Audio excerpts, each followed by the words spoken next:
Então, turma do sétimo ano, bem-vindo a mais uma videoaula. Hoje vocês já estão percebendo que eu estou com um acessório um pouco diferente. E aí, por que será?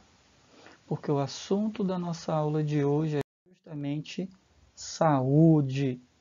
Então, turma, nós sabemos que estamos aí vivenciando uma situação inusitada, um momento difícil, mas que com certeza a gente vai conseguir vencer, certo? Que é essa pandemia aí causada pelo Covid-19, né, pelo coronavírus. Então, eu resolvi começar a nossa videoaula de hoje usando a máscara para que vocês lembrem-se. Estamos em isolamento social, devemos ficar em nossas casas, sair somente quando for extremamente necessário. Além do uso da máscara, eu também tenho aqui o meu companheiro, ó, meu álcool em gel. Então, sempre que eu preciso sair, sempre que eu preciso me deslocar da minha casa para outros locais, sempre usando a máscara e sempre utilizando o álcool em gel. Mas então, turma, já deu o recado. Não esqueçam disso, é muito importante termos aí medidas de prevenção. Então, já que nós estamos falando de saúde, vamos aí dar continuidade. Se saúde diz respeito ao bem-estar de um indivíduo, por que ouvimos tanto em falar em saúde pública, né? É um caso aí que nós estamos vivenciando, um caso de calamidade na saúde pública. Turma, essa pergunta é fácil de ser resolvida. Nós vivemos em sociedade, a gente não vive isolado, né? A saúde pública está relacionada à integridade física e mental dos integrantes de uma comunidade, de uma sociedade. E isso depende diretamente de medidas que possam proporcionar melhores condições de vida, como educação sanitária, nutrição e habitação adequadas, emprego e salários dignos, ou seja, condições para a satisfação das necessidades básicas de qualquer membro de uma sociedade. Quando isso não acontece, temos uma comunidade mal atendida e doente. É nesse momento que a epidemiologia contribui através do acompanhamento de fatores que determinam a frequência e a distribuição das doenças nas coletividades humanas, né? Então, essa coisa de pandemia, epidemia, está sendo aí realmente muito parte do nosso cotidiano. Então, bom que fiquemos aí atentos ao que vai ser discutido na aula de hoje. Você já deve ter com certeza recebido em sua casa uma visita de um agente de saúde. E aí o objetivo dessa visita é orientar, prevenir, né, nos dizer que cuidados devemos ter em nossos lares para evitar a proliferação de doenças.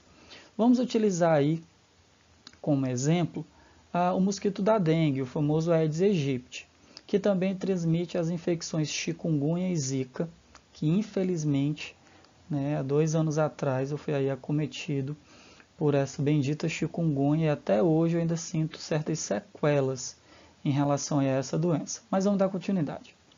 Ele já deve ter informado que mesmo não havendo água parada em sua casa, é preciso orientar os vizinhos, que é justamente aquilo que nós falamos no início da aula. Nós vivemos em sociedade, em comunidade, pois um pequeno foco pode repercutir em toda a nossa vizinhança. Isso é um exemplo de como os responsáveis pela saúde pública procuram promover as condições sanitárias e de assistência nas comunidades, aproximando as instituições de saúde às pessoas. Então, quando recebermos a visita desse agente, a gente também tem que tomar certo cuidado, verificar se ele porta um crachá, observar se a foto do crachá é a mesma, né, da pessoa que está lá, representando aí esses órgãos de saúde. Então, além de termos os cuidados necessários em relação à manutenção da nossa saúde, a gente também tem que ter cuidado em relação à nossa segurança, porque nós já vimos casos aí de pessoas que acabam usando de má fé, se passando de agente de saúde e aí acabam realizando ações indevidas. Quando uma epidemia assola uma região, faz-se necessário estudo aprofundado de onde deverão ser avaliados os elementos determinantes da doença. A distribuição dos fatores de risco e a gravidade do caso e em seguida serão lançadas propostas de criação de eventos ligados à saúde coletiva com o objetivo de prevenir, controlar ou até mesmo erradicar a doença, que aí é o nosso tão desejo em relação ao que está acontecendo atualmente, né? Nós estamos aí todos desejosos que esta bendita Covid-19 seja erradicada para que possamos voltar ao nosso cotidiano. Isso é uma atribuição dos profissionais de saúde, mas nós, como população, também devemos fazer a nossa parte, não esqueçamos disso. E aí a gente agora vai começar a falar um pouquinho de invasores, formas de se combater os invasores e dessa forma evitar o contágio e a proliferação de algumas doenças. O nosso corpo está em constante troca com o ambiente, o nosso corpo interage com o ambiente. E isso ocorre pela nossa respiração, pela nossa alimentação, né, pela nossa nutrição. Nesse processo, estamos constantemente expostos a agentes que podem comprometer esse estado de equilíbrio chamado saúde. Por isso, nosso organismo é dotado de mecanismos que nos protegem desses agentes. Além disso, a ciência nos proporciona outras formas de proteção, aprimorando esses mecanismos naturais. Nesse capítulo, estudaremos os mecanismos pelos quais nosso corpo busca manter esse bom funcionamento que todos nós tão desejamos. Já estudamos que nosso corpo é uma máquina muito complexa. Então, a gente vê que nosso corpo, para que ele funcione, há uma série de eventos, uma série de acontecimentos que interpreta dos estímulos que vêm do meio e das respostas adequadas. O que é que isso quer dizer? Que o nosso corpo, de acordo com o ambiente que a gente está inserido, né, no ambiente que a gente vive, ele vai reagir a esse ambiente, a esses meios externos. E sempre buscando aí a manutenção da saúde do nosso organismo. Como toda máquina, possuímos uma série de barreiras que atuam protegendo o nosso corpo das ameaças. Imagine que o nosso corpo é um castelo. Ele é cercado de muralhas, mas possui portas e janelas. E é aí que a gente tem que tomar cuidado, porque é por essas portas e por essas janelas que esses invasores indesejáveis podem acabar comprometendo a nossa saúde.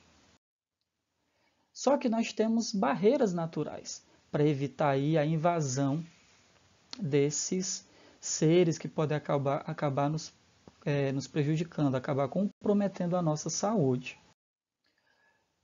Essas barreiras naturais, elas funcionam como as muralhas e as paredes do nosso castelo. Frequentemente, a nossa pele é a primeira barreira natural. Ela é capaz de bloquear a entrada de agentes invasores, a não ser que, de algum modo, ela também esteja lesionada. Se houver ali um corte, por exemplo, na nossa pele, ela não vai ser eficaz, ela não vai ser eficiente em impedir, em bloquear a invasão desses agentes. Mas você deve estar se perguntando pelos invasores que estão ali à espreita quando nós respiramos ou quando nós nos alimentamos. Lembra que nós já falamos que o nosso corpo ele é uma máquina complexa. Então, se a pele se torna ineficaz, se existem ali outros agentes envolvidos, outros meios envolvidos, como a nossa respiração e a nossa alimentação, os nossos órgãos internos, eles também vão agir aí na nossa defesa. Certos órgãos do sistema respiratório e digestório, por exemplo, são revestidos por mucosas. Assim, somos protegidos pela presença da secreção que os recobre, como a lágrima, que recobre nossa mucosa ocular, o muco presente na cavidade nasal, a saliva da cavidade oral, a cera da orelha externa e o ácido do suco gástrico, protegendo aí o nosso estômago. Então, alguns órgãos, alguns mecanismos internos do nosso corpo também vão atuar aí na nossa defesa. Agora a gente vai falar aí sobre esses mecanismos. O primeiro que nós vamos falar são os mecanismos de defesa inespecíficos. Por que eles receberam essa nomenclatura, essa nomeação de inespecíficos? Pelo seguinte, galera, presta atenção. Esse tipo de mecanismo pode ser observado quando ocorre, por exemplo, um processo inflamatório, quando o nosso corpo ali está inflamado. A inflamação é a reação do nosso corpo ao enviar um exército de defesa ao local que foi lesionado ou infectado por algum micro-organismo, por algum corpo estranho, digamos assim. Imagine que você tenha sofrido um pequeno corte e essa região começa a inflamar. Esse processo tem início quando são enviados leucócitos para o local da inflamação, desviados da corrente sanguínea, por um processo conhecido como diapédese. Nesse momento, essas células passam a englobar e destruir, por fagocitose, os agentes invasores. A diapédese e a fagocitose fazem dos neutrófilos a linha de frente no combate às infecções. Agora vamos entender por qual motivo aquela nomenclatura. Porque os leucócitos eles não têm essa função específica.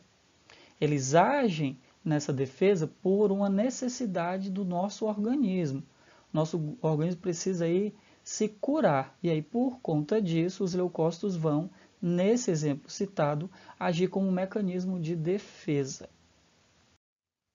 Agora a gente vai falar sobre mecanismos de defesas específicos.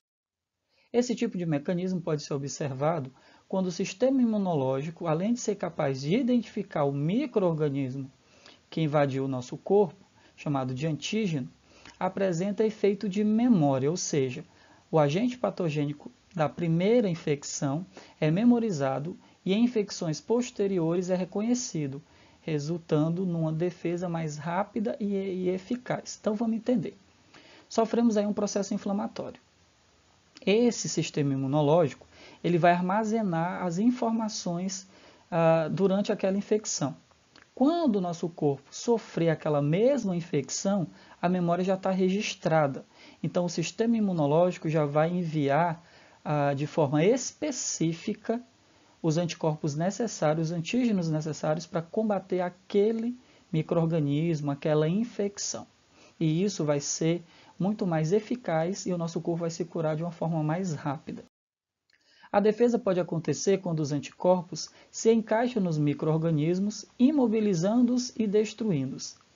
Ou quando leucócitos do tipo linfócitos T são enviados para destruir especificamente o órgão invasor.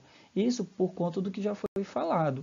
A memória já está lá, então o nosso corpo, o nosso sistema imunológico já sabe a forma adequada de agir. Medicamentos antivirais e antibióticos podem até contribuir para as reações de defesa do nosso corpo. Mas se o nosso organismo estiver muito debilitado, muito fragilizado, esses medicamentos eles não vão servir para resolver o problema. E um outro detalhe muito importante, turma, presta atenção no que eu estou falando agora. Tomar medicamento só com prescrição médica. Não vá se automedicar, não vá querer ali achar que você é um doutor e vou tomar remédio à torta e à direito, porque em vez de você contribuir para a recuperação do seu corpo, você pode estar prejudicando ainda mais a situação, certo? Então, remédio, medicamento só pode ser tomado se for com orientação médica. Não se automediquem, porque isso é muito perigoso. Vamos falar agora sobre imunização, né? Quando a gente fala de imunização, o que é que vem à mente de vocês? Estou imunizado. Quando a gente fala de imunização, a gente está falando do seguinte. O nosso corpo ele possui barreiras naturais, que são aquelas muralhas, e mecanismos de defesa, né, que seriam aí o sistema imunológico. Apesar de todo esse aparato, porém, pode haver situações em que esse nosso exército, que o nosso sistema imunológico, não esteja forte o suficiente para combater os invasores. Com a evolução da ciência, graças a Deus, né, podemos desenvolver formas de fortalecer esses exércitos e nos proteger de uma forma mais eficaz. É justamente isso que a gente chama de imunização. Então, olha só. Imunização é toda técnica capaz de tornar um organismo mais resistente a uma doença infecciosa. A imunidade pode ser do tipo natural ou adquirida, e em ambos os casos ativa ou passiva. Então vamos entender. O meu organismo ele pode se imunizar de forma natural ou de forma adquirida. Mas nos dois casos, o processo pode ocorrer de forma ativa ou de forma passiva. A forma natural é ativa quando conferida pelo próprio corpo por meio de uma reação espontânea de produção de anticorpos, que é aquela história lá que nós falamos da memória, né? O nosso sistema imunológico aí memoriza certas informações para agir de uma forma mais eficaz. Um exemplo que nós podemos citar aí é a infecção da garganta, por exemplo. Quando isso acontece após uma exposição ao antígeno, o nosso corpo vai produzir aí anticorpos específicos contra aquele antígeno, aquele agente patogênico.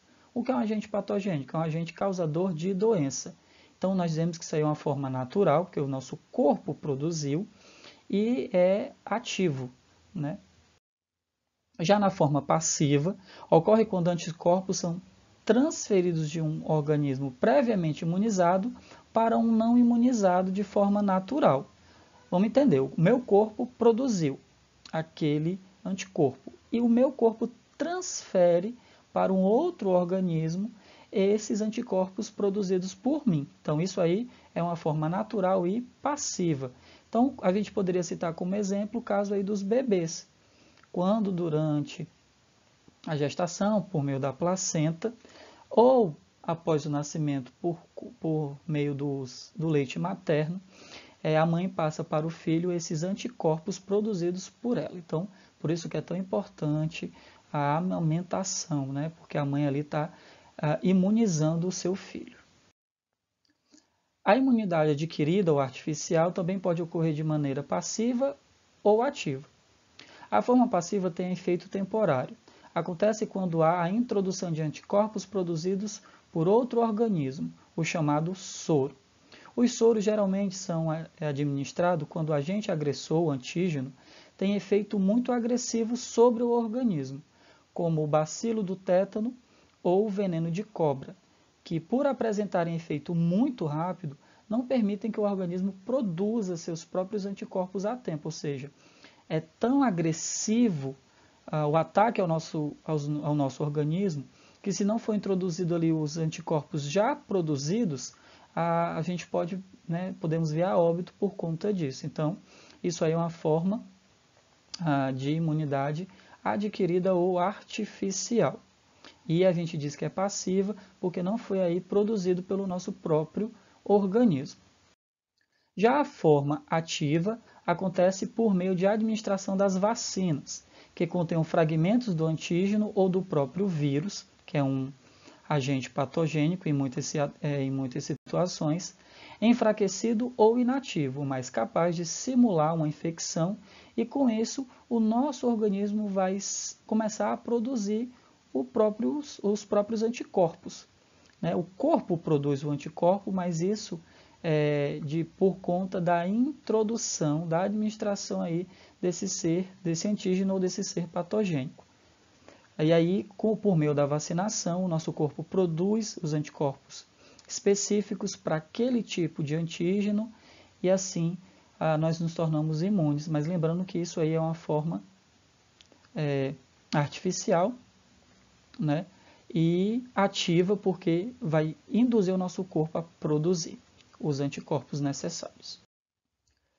Só, galera, que a gente não pode esquecer que nesse caso, né, podem ocorrer algumas reações, certo? Vamos ver aí algumas delas. É frequente o número de casos de pessoas que manifestam reações após a aplicação de algumas vacinas. Apesar de muitas vezes incômodas, essas reações são consideradas benignas e têm evolução controlada, como, por exemplo, febre, dor e inchaço no local aí em que a vacina foi aplicada. Caso ocorra alguma outra manifestação mais grave, o atendimento médico deve ser procurado e, na primeira oportunidade, deve-se retornar ao local da vacinação para informar o ocorrido, onde uma ficha de notificação deverá ser preenchida e imediatamente enviada para a supervisão de vigilância em saúde, onde o caso vai ser avaliado, né, para verificar ali por que o seu organismo teve uma reação tão severa, né? Então, é importante observarmos como nosso corpo vai agir após a aplicação de uma vacina. Vamos aí agora falar sobre o sistema linfático e a imunidade. O que é o sistema linfático tem a ver com a imunização do nosso corpo. Tudo, turma. Participante ativo da imunidade adquirida, o sistema linfático realiza um trabalho em equipe junto ao sistema circulatório. O sistema linfático consiste numa rede de vasos de pequeno calibre, constituído de gânglios linfáticos, baço e linfa. Os gânglios linfáticos consistem em áreas dilatadas dos vasos linfáticos, denominadas linfonodos. Estes podem ser encontrados em maior concentração no abdômen, no peito, no pescoço, nas axilas, nos nossos joelhos, nos cotovelos e nas virilhas. A função dos gânglios é produzir leucócitos ou glóbulos brancos, elementos do tecido sanguíneo responsáveis pelo combate, por exemplo, de vírus e bactérias nocivas que invadem nosso corpo. Assim, quando ocorre qualquer infecção, os gânglios próximos aos órgãos infectados tornam-se inchados, passando a receber o nome de íngua. Então, com certeza aí você já deve ter ouvido falar os avós, os nossos parentes mais velhos, dizendo assim, fulano de tal está com a infecção, está com a inflamação porque aí nasceu uma íngua. É justamente aí o nosso corpo mandando alerta, né, combatendo algum tipo de infecção que está afligindo o nosso organismo. Baço. Tem uma estrutura semelhante à dos gânglios linfáticos, porém a diferença é que os gânglios estão distribuídos ao longo dos vasos, enquanto o baço consiste numa concentração maciça de gânglios em contato direto com a circulação sanguínea. O baço ele exerce várias funções, dentre elas destacam-se filtrar todo o sangue do organismo, remover do sangue circulante os glóbulos vermelhos envelhecidos, eliminar da circulação todas as partículas estranhas, tais como bactérias, intervir no metabolismo dos pigmentos sanguíneos por meio da formação da bilirrudina, o pigmento da bile, regular a hematopoese. Eita, gente, o tio de vocês aí gaguejando.